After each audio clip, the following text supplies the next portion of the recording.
আসসালামু আলাইকুম। সবাইকে স্বাগত জানাচ্ছি বিডি দর্পণের নিয়মিত আয়োজন আজকের দুনিয়ায়। আপনাদের সঙ্গে আছি আমি তাসনিম হোসাইন। চলুন জেনে নেওয়া যাক সারা বিশ্বে এই পর্যন্ত ঘটে যাওয়া আজকের প্রধান খবরগুলো। পঞ্চম মেয়াদে দায়িত্ব গ্রহণের পর প্রথম বিদেশ সফরে চীনের রাজধানী বেইজিং পৌঁছেছেন রাশিয়ার প্রেসিডেন্ট ভ্লাদিমির পুতিন। রয়টার্সের খবরে বলা হয়েছে, যুক্তরাষ্ট্রের সাথে ভূ রাজনৈতিক দ্বন্দ্বের মাঝে এই সফরে চীনের সাথে কৌশলগত অংশীদারিত্ব জোরদার হবে বলে আশা করছে ক্রেমলিন। বৃহস্পতিবার সকালে পুতিনকে বহনকারী বিমানটি বেইজিংয়ে অবতরণ করে। বৃহস্পতি ও শুক্রবার 2 দিনের সফরে চীনা প্রেসিডেন্ট শি জিনপিং সহ দেশটির গুরুত্বপূর্ণ কর্মকর্তাদের সাথে একাধিক বৈঠক করবেন পুতিন। এছাড়াও দুই পক্ষ কয়েকটি চুক্তি স্বাক্ষর করবে বলেও জানিয়েছে চীন, তবে চুক্তির বিষয়বস্তু কী হবে তা জানানো হয়নি। 2022 সালে চীন ও রাশিয়া নিজেদের মধ্যে সীমাহীন অংশীদারিত্বের যে ঘোষণা দিয়েছে, তারপর থেকে দেশ দুটির মাঝে সম্পর্ক বেড়েই চলছে। ওই ঘোষণার কয়েকদিন পরেই ইউক্রেনের সামরিক অভিযান শুরু করেছিল রাশিয়া। এই সফরের আগে চীনা বার্তা সংস্থা সিনহুয়াকে দেয়া এক সাক্ষাৎকারে পুতিন জানিয়েছেন, ইউক্রেন সংকটের শান্তিপূর্ণ নিষ্পত্তির জন্য চীনের প্রস্তাবিত পরিকল্পনার প্রতি পূর্ণ সমর্থন রয়েছে তার। রাশিয়ার প্রেসিডেন্ট বলেন, 2 বছরেরও বেশি সময় ধরে চলা ইউক্রেনের সংকট সমাধানে রাশিয়া সংলাপের জন্য তৈরি আছে। চীনের পরিকল্পনা ও গত মাসে প্রেসিডেন্ট শি জিনপিং প্রকাশিত পরবর্তী নীতিগুলো সংঘাতের পেছনের কারণগুলো বিবেচনা করেছে। রয়টার্স জানিয়েছে, সাক্ষাৎকারটি ক্রেমলিনের ওয়েবসাইটে রুশ ভাষায় প্রকাশিত হয়েছে। তাতে পুতিন বলেছেন, ইউক্রেনের সংকট সমাধানে চীনের দৃষ্টিভঙ্গির বিষয়ে আমাদের মূল্যায়ন ইতিবাচক। বেইজিং এই সংকটের মূল কারণগুলো এবং এর বৈশ্বিক ভূ রাজনৈতিক তাৎপর্য সত্যিকারভাবে বুঝতে পেরেছে। 1 বছরেরও বেশি সময় আগে ইউক্রেন যুদ্ধ বন্ধ করার লক্ষ্যে বেইজিং 12 দফার একটি প্রস্তাব পেশ করেছিল। তবে ইউক্রেন ও তার পশ্চিমা মিত্ররা চীনের ওই প্রস্তাব প্রত্যাখ্যান করে বলেছিল, এতে শুধু রাশিয়ার স্বার্থের কথা বলা হয়েছে। ইউক্রেনের খার্কিভ অঞ্চলের আরও 2টি গ্রাম নিয়ন্ত্রণে নিয়েছে রাশিয়া। বুধবার রাশিয়ার প্রতিরক্ষা মন্ত্রণালয় এক বিবৃতিতে এই তথ্য জানিয়েছে। এদিন লড়াইয়ে 510 ইউক্রেন সেনা নিহত হয়েছে বলেও জানিয়েছে রাশিয়া। গত সপ্তাহে খার্কিভের উত্তর পূর্বাঞ্চলীয় এলাকায় আকস্মিক স্থল অভিযান শুরু করে রুশ বাহিনী। তাদের হামলায় টিকতে না পেরে পিছু হটতে বাধ্য হয়েছে ইউক্রেন সেনাবাহিনী। রুশ প্রতিরক্ষা মন্ত্রণালয়ের বিবৃতিতে বলেছে, নর্থ গ্রুপের সেনারা খার্কিভ অঞ্চলের গ্লাইবুক ও লুকিয়ানস্তি বসতি স্বাধীন করেছে। তারা ইউক্রেনের বাহিনীর প্রতিরক্ষা ব্যবস্থা অতিক্রম করে আরও ভেতরে অগ্রসর হয়েছে। বিবিসির এক প্রতিবেদনে বলা হয়েছে, রুশ বাহিনীর পক্ষ থেকে অব্যাহত চাপের মুখে খার্কিভ অঞ্চলের বেশ কয়েকটি গ্রাম থেকে সেনাদের সরিয়ে নিয়েছে ইউক্রেন। দেশটির সেনাবাহিনীর একজন মুখপাত্র বলেছেন, উত্তর পূর্বাঞ্চলের 2টি এলাকায় সেনারা ব্যাপক গোলাবর্ষণের মুখে পড়েছেন এবং আরও সুবিধাজনক অবস্থানে সরে এসেছেন। এদিকে যুদ্ধক্ষেত্রে দেশের সেনারা ধুঁকতে থাকায় আসন্ন সব বিদেশ সফর স্থগিত করেছেন ইউক্রেনের প্রেসিডেন্ট ভলোদিমির জেলেনস্কি। 2022 সালের ফেব্রুয়ারিতে ইউক্রেনে হামলার সময় রাশিয়ার সেনাবাহিনী খার্কিভ শহরের উপকণ্ঠে পৌঁছে গিয়েছিল, তবে ইউক্রেন সেনাবাহিনীর তীব্র প্রতিরোধের মুখে তারা আবারও সীমান্তে ফিরে যেতে বাধ্য হয়। সম্প্রতি ইউক্রেনীয় সেনাদের বিরুদ্ধে যুদ্ধে সাফল্য দেখাচ্ছে রুশ বাহিনী।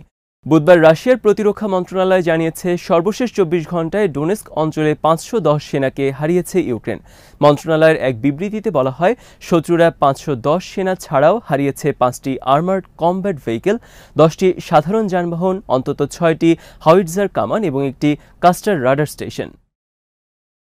গাজা উপত্যকার লড়াইয়ে একদিনে 12 ইসরায়েলি সেনাকে হত্যা করার কথা জানিয়েছে মুক্তিকামী সংগঠন হামাসের সামরিক শাখা আল কাসাম ব্রিগেডস।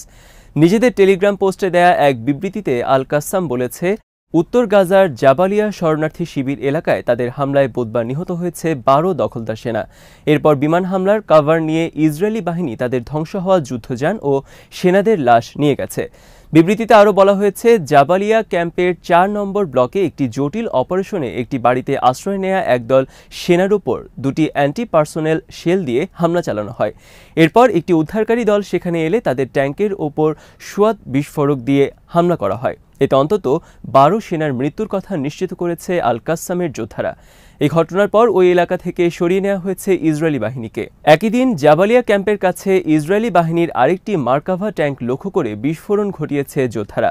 এছাড়া একটি মিলিটারি বুলডোজার লক্ষ্য করেও হামলা করা হয়েছে। জাবালিয়া শরণার্থী শিবিরের একটি বাড়িতে প্রবেশ করা কয়েকজন ইসরায়েলি সেনাকে ঘেরাওয়ের মধ্যে ফেলে আল কাসাম।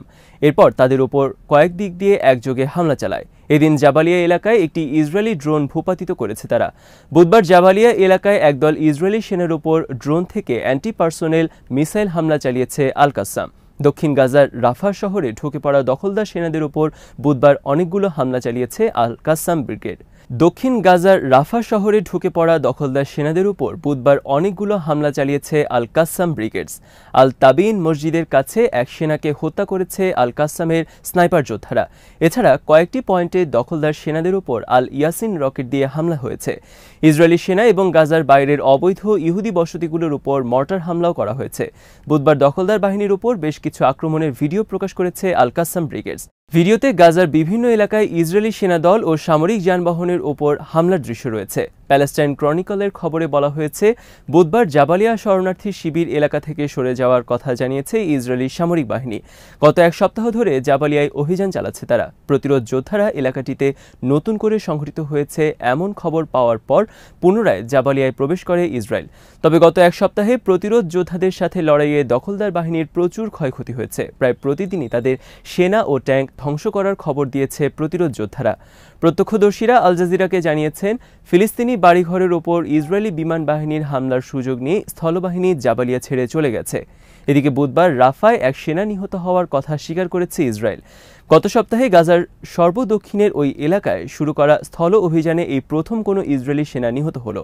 এক বিবৃতিতে ইসরায়েলের সামরিক বাহিনী জানায়, নিহত ওই সেনার নাম সার্জেন্ট আইরা ইয়ার জিসপান। 19 বছর বয়সী আইরা 7ম আর্মার্ড ব্রিগেডের 75তম ব্যাটালিয়নে কর্মরত ছিলেন। প্রথমবারের মতো ইসরায়েলের সীমান্তের 35 কিলোমিটার ভেতরে হামলা চালিয়েছে লেবানন ভিত্তিক প্রতিরোধ সংগঠন হিজবুল্লাহ।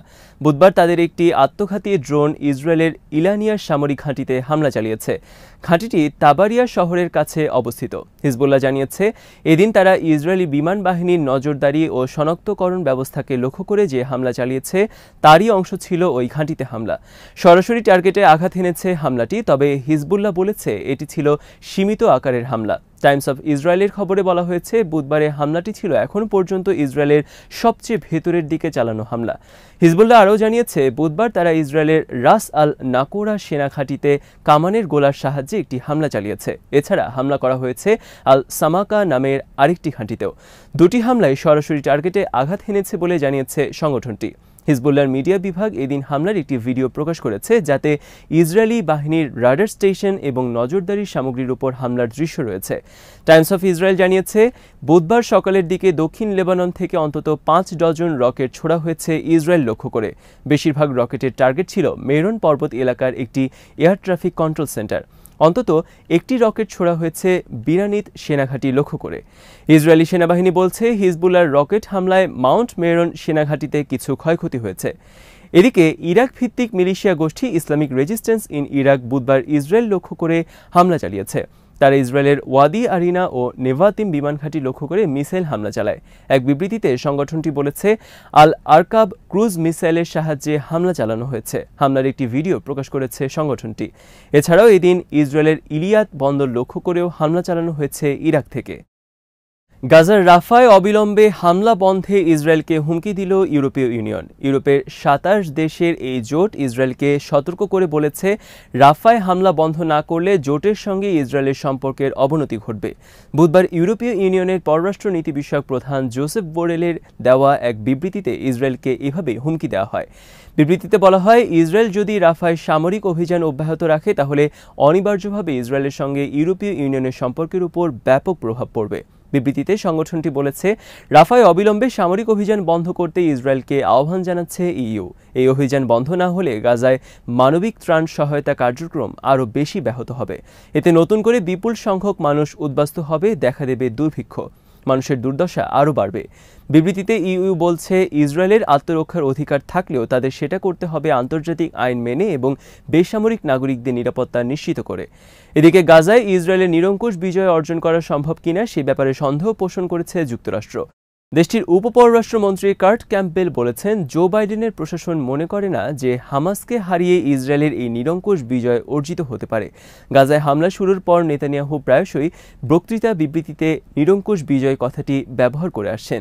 তিনি বারবার বলে আসছেন, এই লক্ষ্য অর্জিত হওয়ার পথে। ক্যাম্পবেল বলেন, 9/11-এর পর আমরা নিজেদের যে পরিস্থিতির মধ্যে পেয়েছিলাম এটা অনেকটাই ওরকম, যেখানে বেসামরিক লোকজনকে সরিয়ে নেওয়া এবং ব্যাপক সহিংসতার পরও বিদ্রোহ অব্যাহত রয়েছে। চলমান সংকটের সমাধানের বিষয়ে ক্যাম্পবেল বলেন, আমি মনে করি রাজনৈতিকভাবেই এর সমাধান করতে হবে বলে আমাদের মত, যা অতীতের অবস্থান থেকে আলাদা।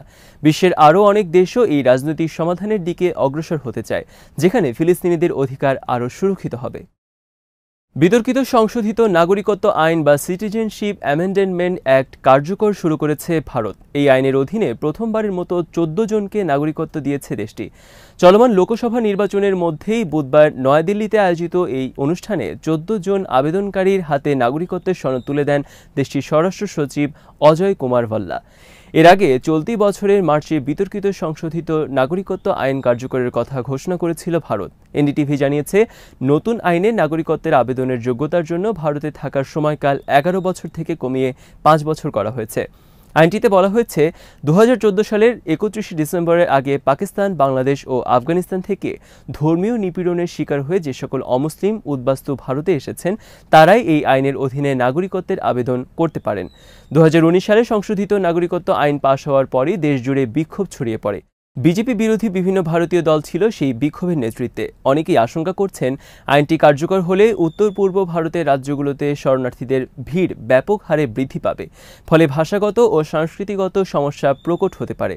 পাশাপাশি আইনে মুসলিমদের বাদ দেওয়া নিয়েও প্রতিবাদের ঝড় ওঠে। শুধু তাই নয়, দক্ষিণ ভারতে আইনটির বিরোধিতার মূল কারণ শ্রীলঙ্কা থেকে আগত তামিল উদ্বাস্তুদের বাদ দেয়া। আজ এখানেই শেষ করছি। সবাই ভালো থাকুন, সুস্থ থাকুন আর দেখতে থাকুন বিডি দর্পণ। চ্যানেলটি ভালো লাগলে সাবস্ক্রাইব করুন। সংযুক্ত থাকুন আমাদের ফেসবুক পেজে। আল্লাহ হাফেজ।